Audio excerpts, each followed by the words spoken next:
Hello there, everybody. I just want to give you a quick update before we jump into readings, and that is to tell you all we are now at 21% of the goal. So thank you, thank you, thank you. I appreciate all the help that everybody has been throwing my way. It's just absolutely amazing to see it all coming in and get to meet you guys. So thank you all so much. And now on to the reading. Hello there, Taurus. Thank you so much for stopping by for your tarot video forecast for the week of August 1st through August 7th.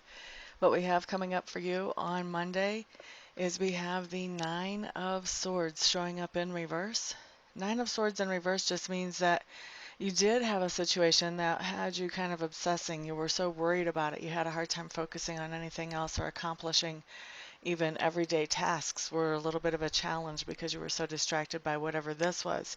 When this Nine of Swords comes in reverse, what this tells me is that whatever it was that was bothering you, that had you kind of obsessively worried, is now not bothering you as much. There's a couple of reasons that this could have happened. First of all, this could be something that happened because you did some psychological or some spiritual healing around the situation. The other thing that could happen is that the situation itself can change so that it doesn't seem so stressful to you. So either way, less stress coming in on Monday. That's a very good thing. Tuesday, I want to say one more thing about Monday.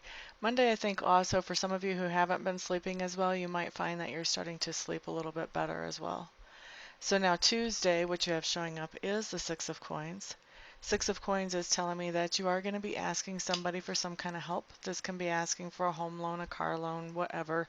This can be asking somebody to help you with a project. This could be asking grandkids to help you make cookies. A lot of different ways that this can play out, but just asking for somebody for some help on Tuesday.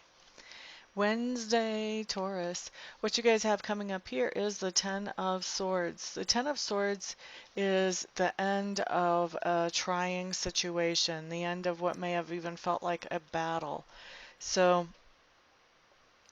Ten of Swords really doesn't say whether you've won or whether you've lost. It just says it's over. And in that being over, there is so much relief there that it doesn't even matter if you've won or if you've lost this thing if it felt like a battle. But there's something coming into an end. This can be for some of you. I feel like this is getting some closure on some event in your life, whether it's a relationship or whether it's something that you were just trying to make work, some kind of project you were trying to make work that just wasn't really happening, and you just were, just kept on putting more energy and more effort and kept thinking, well, maybe if I do this or maybe if I do that, I want to try this, I want to try that. But whatever it is, it's the ending of something, and it's a relief because now all the energy that you were devoting to that war or that battle or whatever it was, now you can turn that energy and use it towards something else that'll be more productive. On Thursday, what you guys have showing up here is the Ace of Cups. Just waiting for the camera to focus. Hello. Okay. So we have the Ace of Cups showing up, and the Ace of Cups just tells me that this is a new beginning with something that makes you feel good. So this can be discovering a new hobby that you enjoy. This can be meeting a new interesting person that could turn out to be a friend, or if you're not committed, could turn out to be somebody that's more important in a romantic way. This could actually be bringing a new baby home or meeting a new baby in the family, maybe a new niece or a new nephew. There's a lot of ways that this can play out, but it's the beginning of some new good and positive emotions about someone or something in your life that shows up on Thursday. On Friday, what we have coming up here is the Fool. I like the Fool. The Fool just means that you're doing something on Friday where you're really following your intuition, you're following your gut, you're not necessarily paying any attention to logic. I feel like most of you Tauruses will be paying some attention to logic, but this is going to be much more of an intuitive leap for you than what you would normally make.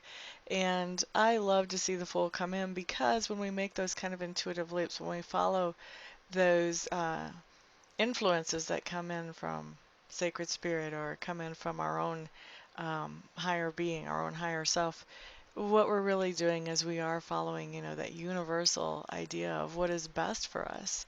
And when we start to do that, what happens is the universe notices, oh, look, he or she is picking up on that. Look, they're doing it. Wow.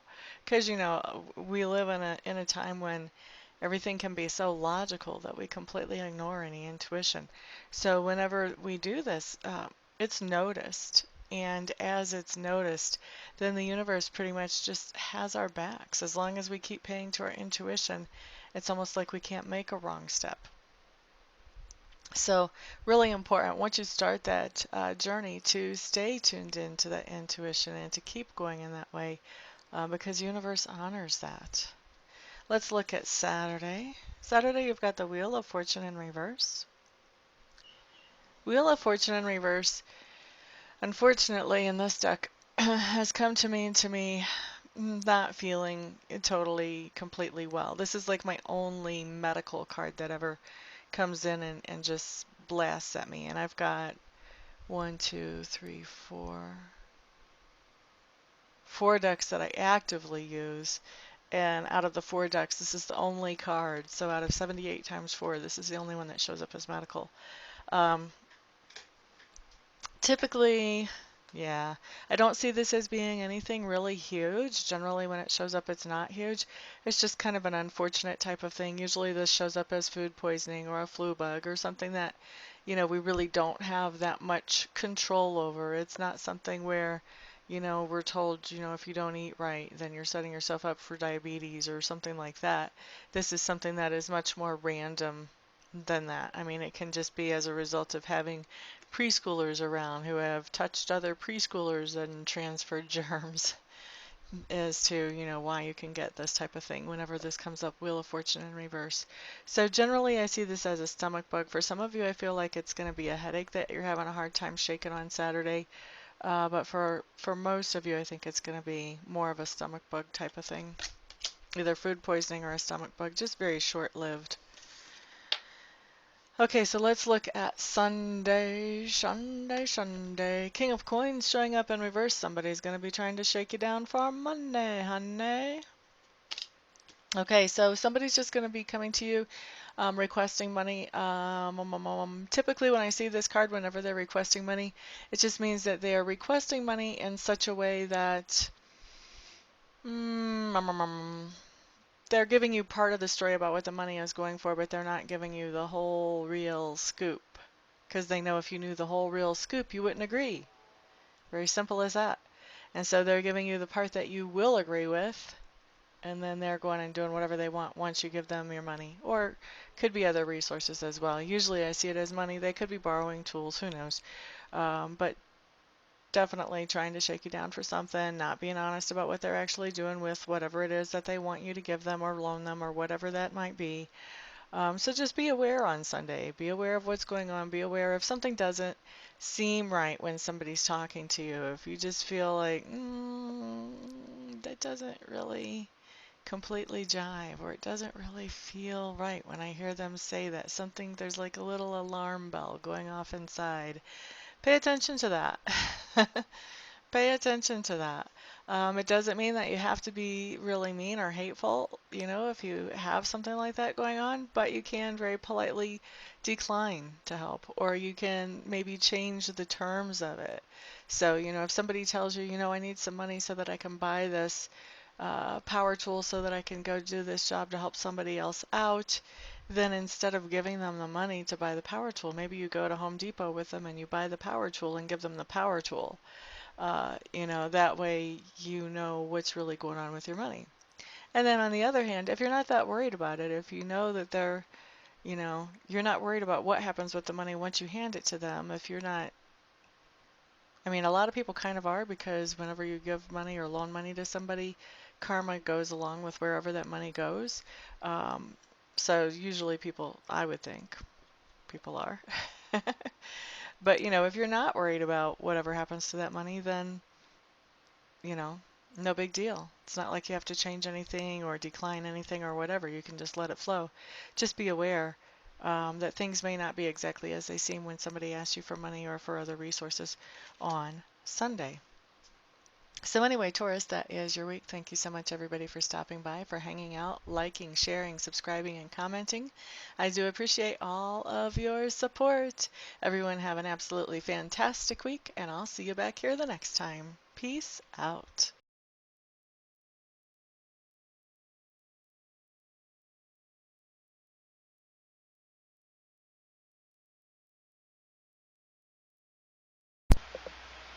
Hello, everybody. This is Amista, and I am coming to you today with something completely different than what you've ever seen here before, completely different than what I ever thought I would do. I have been taking Reiki training, and I've gotten level 1 and I've gotten level 2, and I really want to take master training because already I've realized that there are other people out there who need to know how to be um, able to do Reiki for themselves. And I'm not qualified to show them that or to teach them that or to pass that on to them or empower them with that until I become a Reiki master. And so I was looking into a Reiki Master Program, and I meet all the qualifications as far as that goes. I've been accepted into the Master Program, but the last little bit of money is what I need some help with, and I'm hoping that you guys will help me with that. I need to raise another $3,000 to get myself into the program. And so that's where you guys come in. Um, what I'm doing is I am accepting very happily and very thankfully and very gratefully any donations that you may feel like you would want to give. If you don't want to, obviously, then don't. um, but if you do feel like you want to help me to get into this Reiki Master Apprenticeship Program, any help that any of you and all of you send is great. No donation is too small. I just ask that they're over like 35 cents because I think PayPal will take 35 cents of whatever comes in as a fee for collecting payment. But anything other than over 35 cents is no donation is too small. So there's the corrected version of that. Um, and actually, I was looking I have over 7,000 subscribers. If every subscriber donated $1, I would be able to end this request. But so if you would like to donate, I would be extremely thankful. I would appreciate that a lot. Also, I want to do something for you in exchange for donating. So anybody who would donate at all, I would like to offer you 15 minutes of free Reiki distant healing. In other words, I would send you some healing energy where you would not have to come to my house or we would not have to meet in person. Just like I do a lot of my readings by Skype or by phone. I can also send the healing energy without having to be right in front of you. We don't even have to be on the phone or on Skype when I do it, although I will want to touch base with you ahead of time to find out where you would like me to target that energy. If you have any particular thing you want to have worked on energetically, and also to touch base after it's done just to let you know that I have sent the energy in to check in with you, see how you're feeling, that type of thing. Anybody who donates anything more than $50, what I would like to do is send you some Reiki energy. I would send you the same amount of minutes of Reiki energy as you send dollars. So say you donate $50, then I would send you 50 minutes of Reiki energy. Anybody who wants to donate and doesn't want to receive Reiki but knows somebody else that they would like to have the Reiki sent to, feel free to let me know that, and you can gift that Reiki to somebody else, and I will just touch base with them, make sure I have permission to send them that energy, and talk to them about where they would like it targeted and all of that, just like I would if I was sending that to you. So that is what I've got going on, and I really appreciate, like I said, all of the help any of you can send. I know not everybody can send, not everybody will want to send help, but I am hoping that there will be enough to get me into this quickly. Otherwise, I would probably have to wait, I don't know, 6 months, a year before I had this kind of money to get myself into there. And I don't want to wait that long. I want to be able to empower people more quickly than that. So what I'm doing is I am in the description section underneath the video. I'm going to send you a link where you can donate, and you can choose whatever amount you want to donate. And I will probably also have that showing in the video as well. So thank you everybody for listening and for giving this some thought, some prayer, some attention. And thank you everybody who actually does donate as well. I appreciate it all. Thank you so much. Peace.